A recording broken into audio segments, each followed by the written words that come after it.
നമസ്കാരം. ഞാൻ രാജീവ്, യോഗാചാര്യൻ, രാജീവ് നെടുമ്പാശ്ശേരിയിലാണ് സ്ഥലം. ഞാനൊരു 20 വർഷത്തിലും മുകളിലായി യോഗ പ്രാക്ടീസ് ചെയ്യുകയും യോഗ പഠിപ്പിക്കുകയൊക്കെ ചെയ്യുന്നു. നമ്മള് യോഗ എൻ്റെ സ്വന്തം അനുഭവത്തിൽ നിന്നുകൊണ്ട് പഠിപ്പിക്കാനാണ് ഞാൻ ഇഷ്ടപ്പെടുന്നത്. നമ്മള് ബുക്കുകളിൽ നിന്നുപരി ഞാൻ പ്രാക്ടീസ് ചെയ്തപ്പോൾ എനിക്കുണ്ടായ അനുഭവം അത് നിങ്ങളായിട്ട് ഷെയർ ചെയ്യാനും അതിന്റെ ഗുണങ്ങളും ബുദ്ധിമുട്ടുകളും ഓരോ ആസനാസ് ചെയ്യുമ്പോൾ എന്തൊക്കെ പ്രശ്നങ്ങൾ എനിക്ക് സംഭവിച്ചു, അല്ലെങ്കിൽ അതിൽ നിന്ന് എന്തൊക്കെ ഗുണം കിട്ടി, ഇതിനെ കുറിച്ച് ഒരു ഓപ്പൺ ആയിട്ടൊരു ചർച്ച ചെയ്ത് ഒരു യോഗ ക്ലാസ് അല്ലെങ്കിൽ ഒരു വീഡിയോ എടുക്കാനാണ് ആഗ്രഹിക്കുന്നത്. അപ്പൊ നിങ്ങളെല്ലാവരും എപ്പോഴും എന്റെ വീഡിയോകൾ കാണണം, ഇഷ്ടപ്പെട്ട് ലൈക്ക് അടിക്കണം. അപ്പൊ നമുക്ക് നമ്മുടെ സബ്ജക്റ്റിലേക്ക് വരാം. നമ്മള് സാധാരണ യോഗയിൽ ഏറ്റവും കൂടുതൽ പ്രാക്ടീസ് ചെയ്യണത് ആസനാസും പ്രാണായാമയും മെഡിറ്റേഷനുമാണ്. തിയറി പഠിപ്പിക്കുന്നുണ്ടെങ്കിലും എല്ലാവരും എപ്പോഴും പ്രാക്ടീസ് ചെയ്യണത് അതായി. അതുകൊണ്ട് തന്നെ നമുക്ക് ആസനാസ് പ്രാക്ടീസ് ചെയ്യാൻ നേരത്ത് നമ്മൾ എന്തൊക്കെ ശ്രദ്ധിക്കും, നമുക്ക് എങ്ങനെയാണ് ഒരു ആസനാസ് ചെയ്യേണ്ടത്, അതായത് ഏതോ പെയിൻ ഇല്ലാണ്ട് വളരെ സുഖമായിട്ട് ചെയ്യാൻ പറ്റണ എങ്ങനെയാണ്, അതിനെ കുറിച്ചാണ് നമ്മൾ ഇന്നത്തെ ഈ യോഗ ക്ലാസ് നമ്മൾ നോക്കാം. ഒന്ന് നമ്മൾ ശ്രദ്ധിക്കേണ്ട വെച്ചാൽ ആസനാസ് എപ്പോഴും അതിന്റെ ഫൈനൽ പൊസിഷനെ കുറിച്ച് സുഖമായിട്ട് ഇരിക്കാൻ പറ്റണം.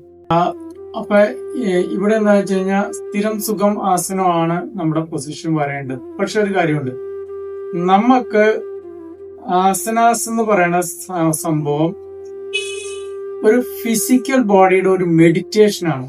അപ്പൊ ഒരു മെഡിറ്റേഷൻ ചെയ്താൽ നമുക്ക് എന്തുമാത്രം മൈൻഡ് റിലാക്സ് കിട്ടും, അതേപോലെ നമ്മൾ ആസനാസ് ചെയ്ത് കഴിഞ്ഞിട്ട് നമ്മുടെ ഫിസിക്കൽ ബോഡിക്ക് ഒരു പ്രത്യേകമായ ഒരു സുഖം കിട്ടണം, റിലാക്സേഷൻ കിട്ടണം. അപ്പൊ ഇതില് ഒന്നാമത് നമ്മൾ എല്ലാ ആസനാസും എല്ലാവരും ചെയ്യുമ്പോൾ നമ്മൾ സൂക്ഷ്മ വ്യായാമങ്ങൾ ചെയ്യും.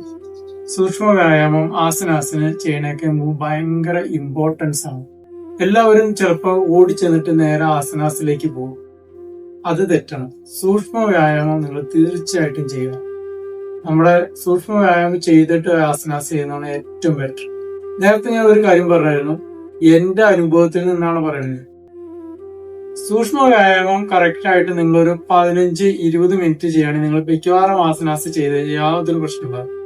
രണ്ടാമത്, ആസനാസ് ചെയ്യുമ്പോൾ നമ്മള് ഫിസിക്കൽ ബോഡീനെ ഫോക്കസ് ചെയ്യുകയും അതിനെ ബ്രീത്ത് ഔട്ടിൽ അല്ലെങ്കിൽ ബ്രീത്ത് ഔട്ടിൽ ഫോക്കസ് ഒക്കെ ചെയ്ത് ഭയങ്കര റിലാക്സ് ചെയ്ത് ഓരോ മൂവ്മെന്റ് നിങ്ങൾക്ക് എന്തുമാത്രം പറ്റും അല്ലെങ്കിൽ നമുക്ക് എന്തുമാത്രം പറ്റും അത്ര മാത്രമേ ചെയ്യാവൂ. ഒരിക്കലും ബോഡി വലിച്ച് ചെയ്യരുത്.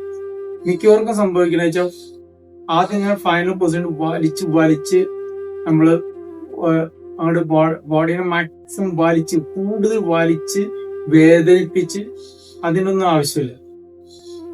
നമ്മള് ക്ഷമയോടുകൂടി പതുക്കെ ചെയ്ത് നമ്മുടെ ബോഡി നേരത്തെ പറഞ്ഞതാണ് നമ്മൾ ചെയ്ത് കഴിയുമ്പോൾ തന്നെ നമുക്ക് ഫീൽ ചെയ്യണം എന്റെ ഫിസിക്കൽ ബോഡിക്ക് ഒരു മെഡിറ്റേഷൻ കിട്ടി. അതല്ലാതെ യോഗ ആസനാസ് ചെയ്ത് കഴിഞ്ഞൊരു വേദനയോടുകൂടി ചിലപ്പോ നടുവൊക്കെ ഇങ്ങനെ കൈയൊക്കെ കൊടുത്ത് പോണ ആ ഒരു സ്റ്റേജിലേക്ക് വരരുത്. അതല്ല, സുഖമായിട്ട് ചെയ്യാൻ പഠിക്കും. അപ്പൊ ഫസ്റ്റ് നമ്മുടെ ബോഡീനെ കുറിച്ച് നമുക്കൊരു എന്തൊക്കെ നമ്മുടെ ബോഡി എന്തുമാത്രം ഫോർവേഡ് ബെൻഡിങ് ഉണ്ട്, ബാക്ക് ഉണ്ട്, നമുക്ക് ഏതെങ്കിലും ഓർഗൻസിന് പെയിൻ ഉണ്ടോ, ഇതെല്ലാം നമ്മൾ അറിയണം. അത് അറിഞ്ഞുകൊണ്ട് വേണം നമ്മൾ യോഗ പ്രാക്ടീസ് ചെയ്യാൻ. ഞാൻ യോഗയില് MSc ആയുർവേദ തെറാപ്പി കോഴ്സിൽ ഡിപ്ലോമയും പഠിച്ചിട്ടുള്ളതാണ്. അതുകൊണ്ട് ഞാൻ ഇതെന്നെ രണ്ടും കൂട്ടി യോജിപ്പിച്ചുകൊണ്ടാണ് പോണത് മിക്കവാറും. അപ്പൊ ഞാൻ ഏറ്റവും കൂടുതൽ ചെയ്യണ യോഗ തെറാപ്പിയാണ്. യോഗ തെറാപ്പിയാണ് കൂടുതൽ പഠിപ്പിക്കുന്നത്. അപ്പൊ ആസനാസിന്റെ ഇപ്പൊ നിങ്ങൾ ഈ ഫസ്റ്റ് വീഡിയോ തന്നെ ഇതിന്റെ ഇൻട്രോഡക്ഷനിൽ തന്നെ ഞാൻ ചെയ്യണ 2-3 ആസനാസ് ഇട്ടുണ്ട്. ഇത്ര വലിയ ബുദ്ധിമുട്ടുള്ള ആസനാസ്, സിമ്പിൾ ആയിട്ടുള്ള ആസനാസ് ഇട്ടുണ്ട്. നിങ്ങളത് കാണുമ്പോൾ അറിയാൻ പറ്റും. അപ്പൊ നമ്മുടെ ബോഡി എങ്ങനെ വേണമെങ്കിലും നമുക്ക് ബോഡി ഫ്ലെക്സിബിൾ ആവും. പക്ഷെ അത് നിങ്ങൾ വിചാരിക്കുമ്പോൾ നിങ്ങളുടെ ഫിസിക്കൽ ബോഡിയിൽ എന്തെങ്കിലും പ്രോബ്ലം ഉണ്ടെങ്കിൽ അതിനെ പതുക്കെ ഒന്ന് ആദ്യം തന്നെ അവിടേക്ക് അധികം സ്ട്രെച്ച് കിട്ടാണ്ട് മറ്റുള്ള ഓർഗൻസിനെ കറക്റ്റ് ആയിട്ട് ഫങ്ഷൻ ചെയ്യിപ്പിച്ച് പതുക്കെ പതുക്കെ ആ ഏരിയയിലേക്ക് നമ്മൾ പതുക്കെ പതുക്കെ സ്ട്രെച്ച് കൊടുത്ത് കൊണ്ടുവരികയാണെങ്കിൽ പിന്നീട് നമുക്ക് എല്ലാ ഓർഗൻസും ഒരേപോലെ ഫങ്ഷൻ ചെയ്യുന്ന രീതിയിൽ നമുക്ക് പ്രാക്ടീസ് ചെയ്യാൻ പറ്റും. അപ്പൊ ഇന്നത്തെ നമ്മുടെ വീഡിയോയിൽ ഇതാണ് മെയിൻ ആയിട്ട് നിങ്ങൾ മെയിൻ ആയിട്ട് ആലോചിക്കേണ്ടത് ആസനാസ് എന്ന് പറഞ്ഞ ഫിസിക്കൽ ബോഡിയുടെ മെഡിറ്റേഷൻ ആണ്. ആ ഒരു സുഖം നിങ്ങൾ അനുഭവിച്ചറിയണം. അപ്പൊ കഴിഞ്ഞ 20 വർഷം ഞാൻ ആ ആസനാസിന്റെ സുഖം എത്ര ചെയ്താലും ആ ഒരു സുഖം കിട്ടുന്നത് നിങ്ങളായിട്ട് ഷെയർ ചെയ്യണം എന്നാണ് ആഗ്രഹിക്കുന്നത്. അതേപോലെ തന്നെ നമ്മുടെ ആസനാസ് ചെയ്യുമ്പോഴുള്ള നമ്മള് ഇനി പ്രാക്ടീസ് അടുത്ത വീഡിയോയിൽ ഞാൻ എങ്ങനെയാണ് ഓരോ ആസനാസ് നമ്മൾ എങ്ങനെ പ്രാക്ടീസ് ചെയ്യണം, അതിന്റെ എവിടെയൊക്കെ തെറ്റ് വരാം, എവിടെയൊക്കെ ബെറ്റ് ചെയ്യാം എന്നതിനെ കുറിച്ച് നമ്മൾ പറയും.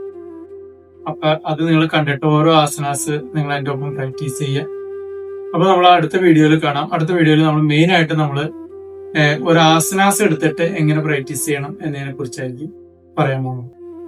അപ്പൊ നിങ്ങൾ എന്തെങ്കിലും ഡൗട്ടുകളൊക്കെ ഉണ്ടെങ്കിൽ നിങ്ങൾ തീർച്ചയായിട്ടും താഴെ എന്റെ നമ്പർ കൊടുത്തിട്ടുണ്ട്.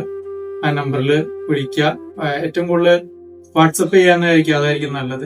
കാരണം വെച്ചാൽ കോൾ ചെയ്യുമ്പോൾ എനിക്ക് എപ്പോഴും ചിലപ്പോൾ അറ്റൻഡ് ചെയ്യാൻ പറ്റിയെന്നിരിക്കില്ല. നിങ്ങൾ വാട്സപ്പ് ചെയ്യുക, തീർച്ചയായിട്ടും നിങ്ങൾക്ക് അതിനുള്ള മറുപടി കിട്ടും. നിങ്ങളെല്ലാവരും യോഗ ജീവിതത്തിന്റെ അതായത് ഡെയിലി നിങ്ങളുടെ ജീവിത ശൈലിയായിട്ട് തന്നെ യോഗനെ മാറ്റണം. ഓക്കെ, നമസ്കാരം.